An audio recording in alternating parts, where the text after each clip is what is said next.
আজকের গল্প সোনার আংটি উধাও। রচনা রঞ্জিত চট্টোপাধ্যায়। রঞ্জিত চট্টোপাধ্যায়ের লেখক জীবন শুরু হয় ছাত্রাবস্থায় 1945 সালে। সেই সময়কার প্রায় সব রকম পত্রপত্রিকাতেই স্বনামে এবং বেনামে প্রকাশিত হয় তাঁর বহু গল্প, কবিতা ও গান।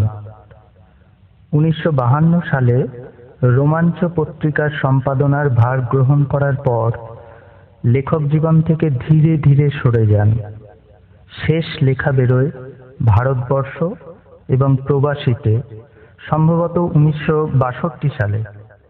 তারপর 17 বছরের একটা বিরতি দিয়ে পুনরায় কলম ধরেন 1979 সালে অন্তরঙ্গ এক কবি বন্ধুর প্রেরণায়।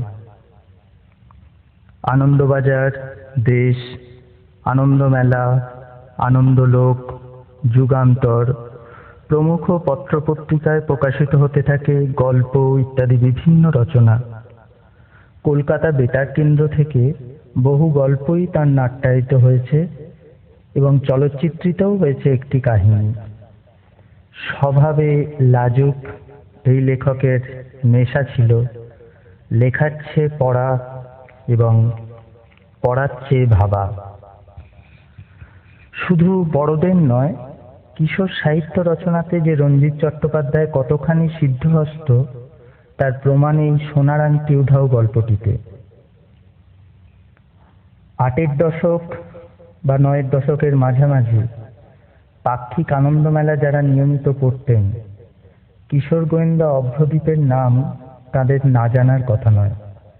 উপন্যাস, বড় গল্প ও ছোট গল্পের মধ্যে দিয়ে লেখক রঞ্জিত চট্টোপাধ্যায় যে ঘটনা এবং চরিত্রগুলির বিধৃতি ঘটিয়েছেন এই অভ্রদীপ সিরিজে, কিশোর মনে তার প্রভাব অকল্পনীয়।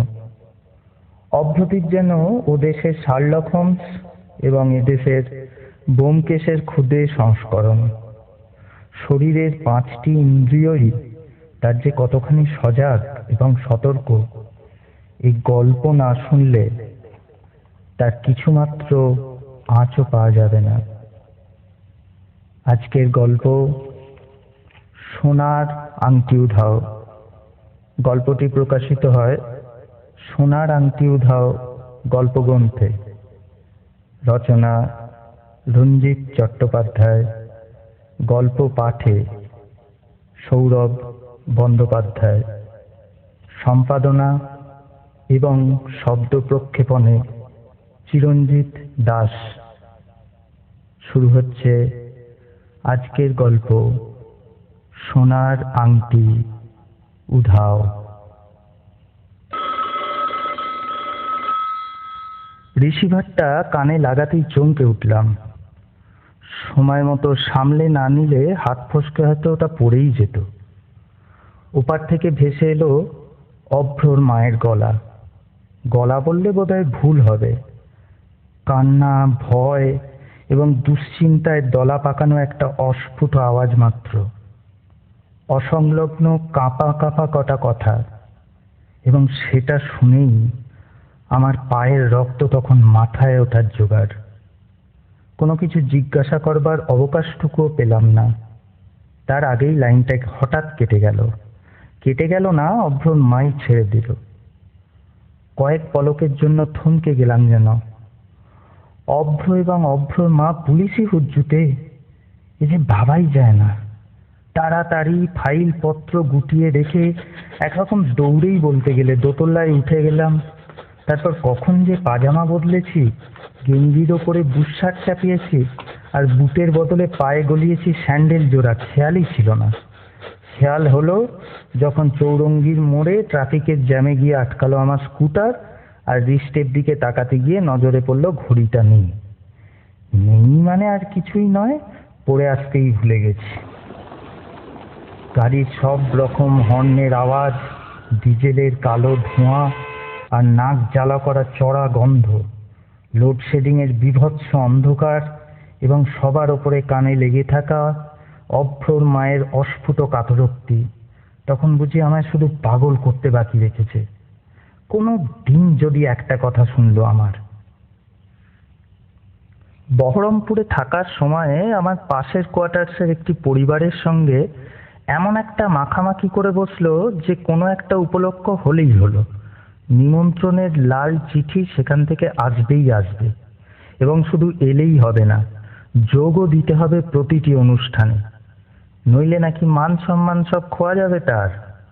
হাজার হলেও একজন অফিসারের বউ তো, যতই বোঝাও না কেন, একরাশ টাকা ট্রেন ভাড়া আছে, যখন তখন অফিসে ছুটি নেওয়ার ঝামেলা আছে, ছেলে দুটোর পড়াশোনার ক্ষতি হবে, কিংবা প্রতিবার সোনার জিনিস দিয়ে লৌকিকতা করাও সম্ভব নয়।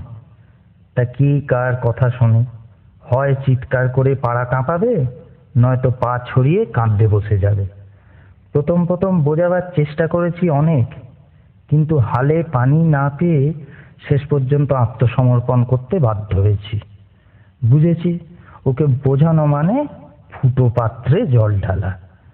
সম্প্রতি আবার সেই রকমই একটা চিঠি এসে হাজির হয়েছে, এবং সেই উপলক্ষেই অভ্রকে সঙ্গে নিয়ে আজ বিকেলে সে বেরিয়েছে যোগুবাবুর বাজারের কাছে আমার এক বন্ধুর দোকান থেকে যা হয় কিছু একটা গয়না কিনতে। অভ্র অবশ্য যেতে চায়নি, কিন্তু মায়ের বড় বড় চোখের সামনে মুখোমুখি দাঁড়িয়ে একেবারে না বলার মতো মনের জোর তো তার নেই। শুভ্রর কথা অবশ্য আলাদা, খাওয়া দাওয়া তো দূরের কথা, স্কুল থেকে ফিরে জামা জুতো খোলারও অবসর হয় না তার, ধেয়ে ছুট খেলার মাঠে। সন্ধ্যের আগে আলো থাকতে থাকতেই ওরা দোকানে গিয়ে পৌঁছেছে ঠিকই, কিন্তু বিপদটা বেঁধেছে বলতে গেলে ওরা যাওয়ার পরপরই। চারদিকে আয়না ফিট করা সোনার উপর দোকানে আলো টালোগুলো একটু আগে ভাগেই জেলে দেওয়া হয়।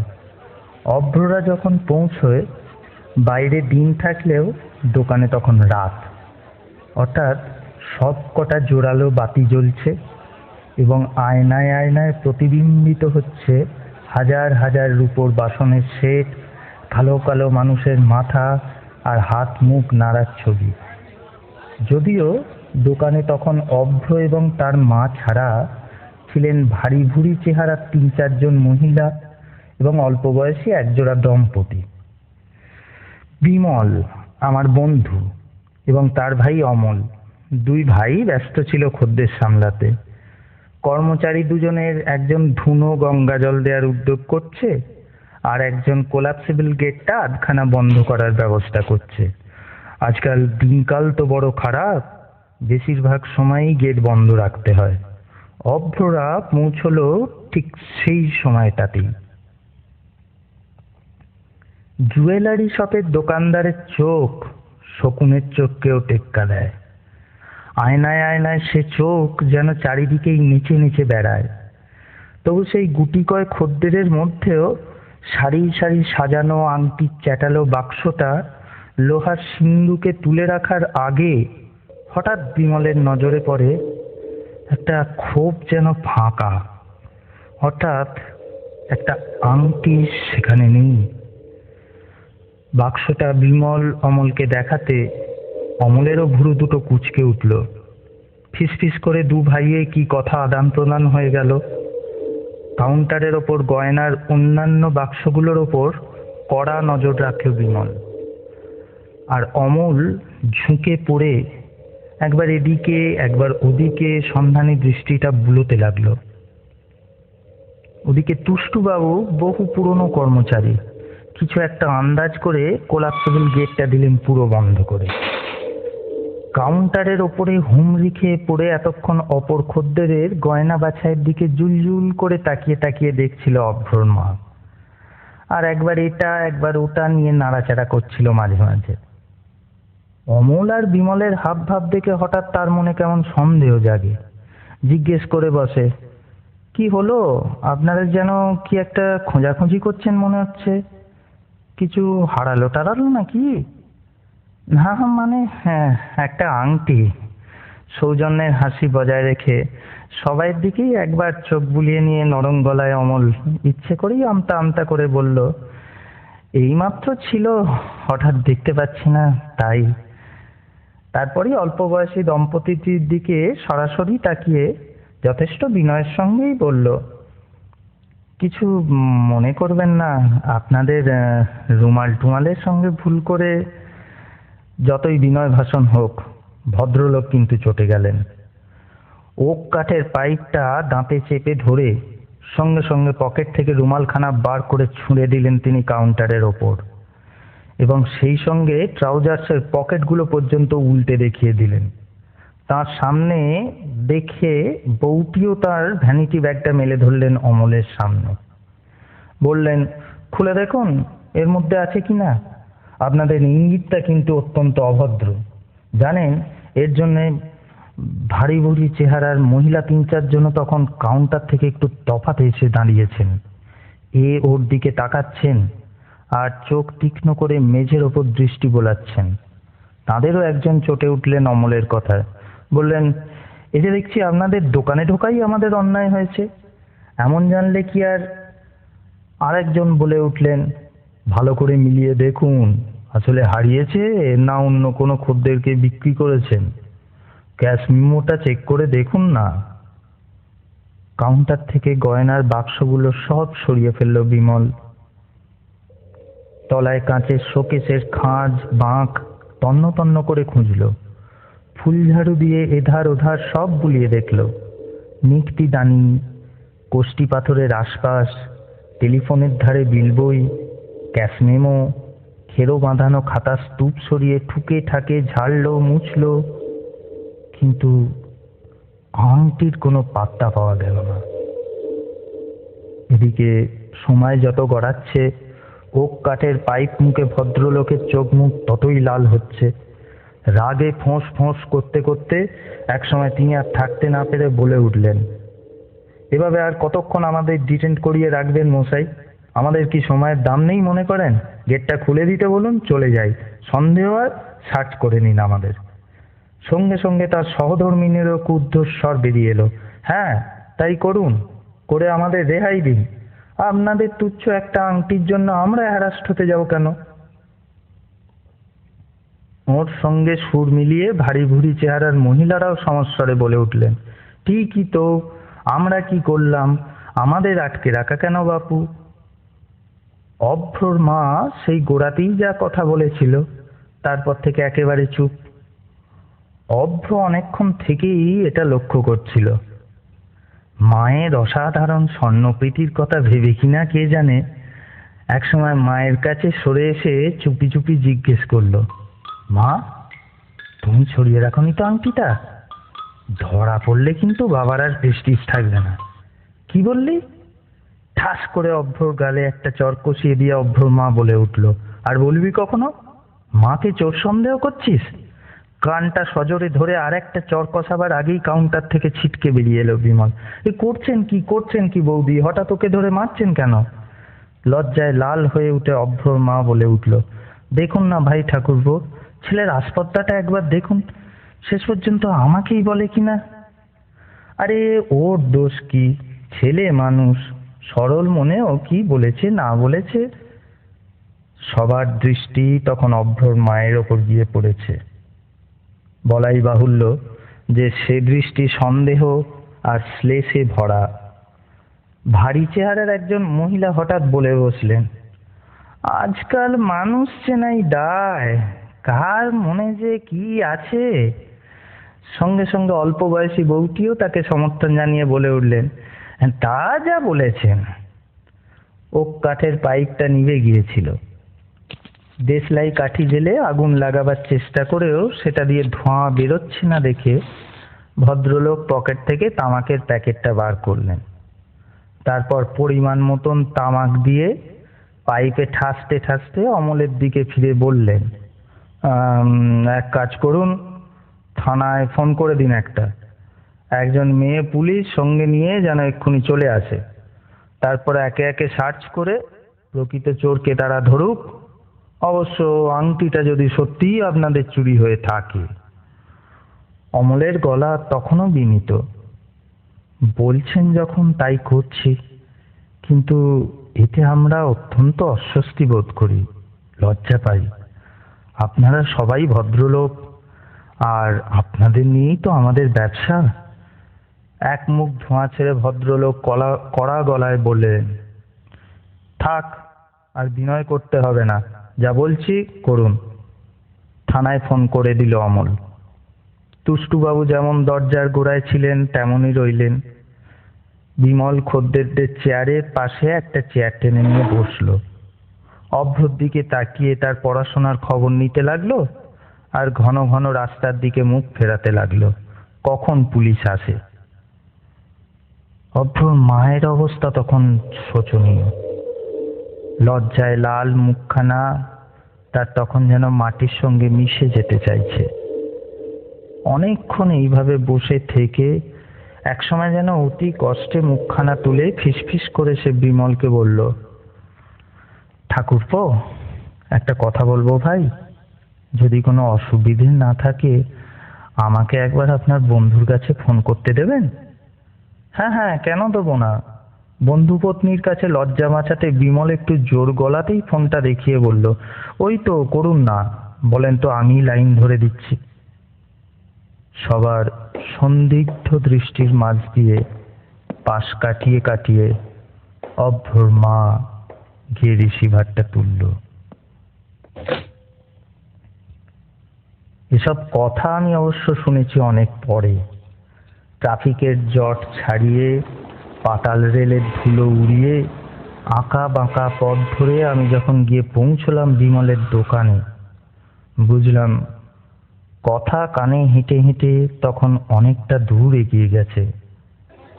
দোকানের সামনে ফুটপাতের ধারে একটা পুলিশের জিপ, সেই জিপ থেকে দোকানের শেষ পর্যন্ত মজা দেখার একটা ছোটখাটো জনতা লোহার ফটকের ফাঁকে উঁকি ঝুঁকি দিচ্ছে ঘাড় উঁচু করে।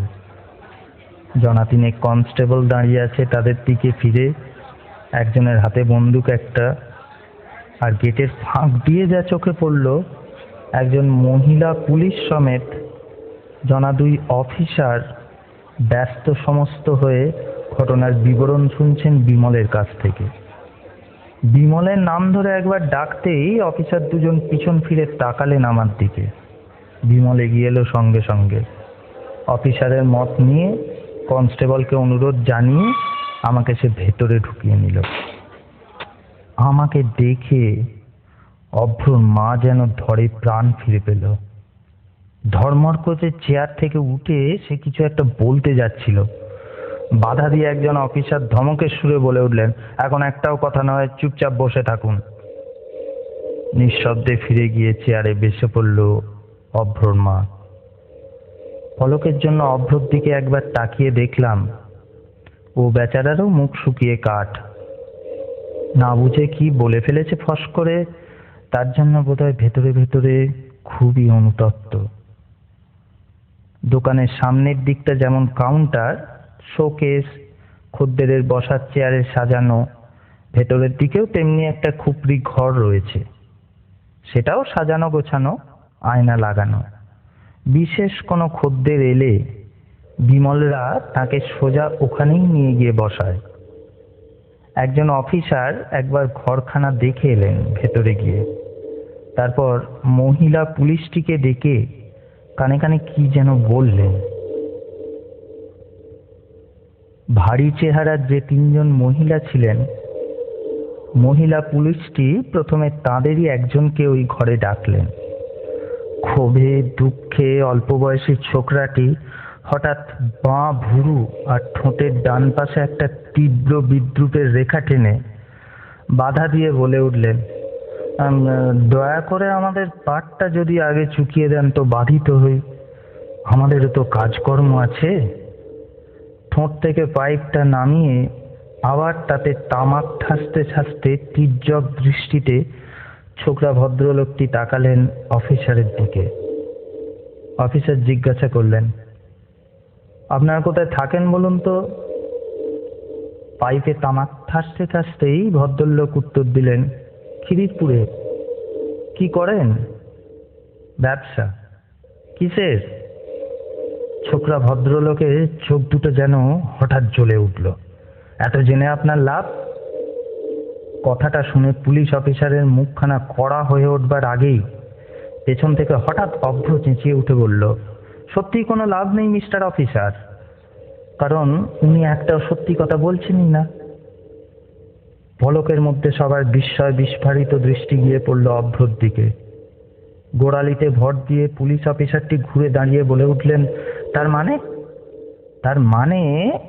অভ্র এগিয়ে এলো সামনে, বলল, উনি খিদিরপুরে থাকেন না। কি করে জানলে? কারণ অসাধু লোকেরা কখনো সঠিক ঠিকানা দেয় না। পাইপ মুখ ভদ্রলোক চড়া গলায় বলে উঠলেন, এই কি আবল তাবল বকছিস রে তুই? আবল তাবল? অনুকম্পার হাসি হেসে অভ্র বলল, আপনি কতখানি সাধু তা প্রমাণ করতে পারবেন? আমি কিন্তু আপনার অসাধুতা এই মুহূর্তেই প্রমাণ করে দিতে পারবো। কি বলছিস তুই অভ্র? আমার মুখ থেকে কথাটা বেরিয়ে এলো। ঠিকই বলছি বাবা, ওর হাতের টোব্যাকো পাইপটা নাও, তাহলেই বুঝতে পারবে। ঘরের সব কটা প্রাণীর কাছেই অভ্রর কথাগুলো কেমন প্রলাপের মতো শোনালো। এ ওর মুখের দিকে একবার তাকিয়েই আবার দৃষ্টি নিবদ্ধ করলো অভ্রর উপর। পাইপ মুখ ভদ্রলোকের মুখখানা তো সাদা, আর বউটির মুখখানা ফ্যাকাশে। অফিসার দুজন আর মহিলা পুলিশটি কেমন যেন হতভম্ব হয়ে গেছেন মনে হলো। এক মুহূর্ত চুপ করে থেকে নিজেকে সামলে নিয়ে প্রথম অফিসারটি বললেন, কেন, টোব্যাকো পাইপ নিলে হবেটা কি? ওর মধ্যেই আংটিটা লুকোনো আছে। ওর মধ্যে? হ্যাঁ, ওর মধ্যে। খুঁজে দেখুন মিস্টার অফিসার, পাইপের ওই ছাইয়ের মধ্যেই লুকোনো আছে আংটিটা। দ্বিতীয় অফিসারটি সঙ্গে সঙ্গে ভদ্রলোকের হাত থেকে ছিনিয়ে নিলেন টোব্যাকো পাইপটা। তারপর মেঝের ওপর সেটা ঠুকতেই ঠং করে আগুন আর ছাইয়ের মধ্যে থেকে আংটিটা বেরিয়ে এলো সঙ্গে সঙ্গে। ঘরের সবার চোখে যেন পলক পড়া বন্ধ হয়ে গেছে তখন। অভ্রকে কাছে টেনে নিয়ে প্রথম অফিসারটি বললেন, তুমি বুঝলে কি করে যে ওর মধ্যেই আংটিটা আছে? বুঝলাম, কারণ প্রথম থেকেই আমি লক্ষ্য করছি পাইপে বারবার ভদ্রলোক টোব্যাকো মিক্সচার ভরছেন, কিন্তু কোনোবারই জমা ছাইটা ফেলছেন না। অথচ পাইপের নিয়ম হলো নতুন মিক্সচার ভরবার সময় পুরনো ছাইটা ঠুকে ফেলে দেয়া। কাউন্টারের ওপারে দাঁড়িয়ে এতক্ষণ বিমল কেমন হতভম্ব হয়ে চেয়েছিল অভ্রর দিকে। আংটি ফিরে পাওয়ার আনন্দের চেয়েও বোধহয় বেশি মুগ্ধ হয়েছে সে অভ্রর এই অভাবিত বুদ্ধি দেখে। অবাক গলায় সে জিজ্ঞাসা করলে, তা এই কথাটা তুমি গোড়াতেই বলনি কেন? তাহলে তো আর থানায় ফোন করতে হতো না, আর এদেরও জ্বালাতন হতে হতো না। গোড়াতে বলিনি, কারণ আমার ধারণা এইরকম ভদ্রলোক অসাধু মানুষদের মুখোশ একেবারে পুলিশের সামনেই খুলে ধরা উচিত। কে জানে আশেপাশে এদের দলবল কিছু আছে কিনা, থাকতেও তো পারে। আজকালকার দিনে ঝুট ঝামেলা পাকাতে কতক্ষণ। অপরাধী সমেত জিপে উঠেও বারবার ধরে অভ্রকে সাবাস জানিয়ে গেলেন পুলিশ অফিসাররা। অমলও ওদের সঙ্গে গেল, শৈশাবুদের প্রয়োজন। দোকান ফাঁকা হয়ে গেলে অভ্রর গালের 5 আঙুলের দাগটায় হাত বুলোতে বুলোতে অভ্রর মা হঠাৎ বলে উঠল, তুই তো এত বুদ্ধিমান ছেলে, 5 জনের সামনে চোর বলে মাকে তুই কোন আক্কেলে এত হেয় করলি বলতো? না করে উপায় ছিল না মা।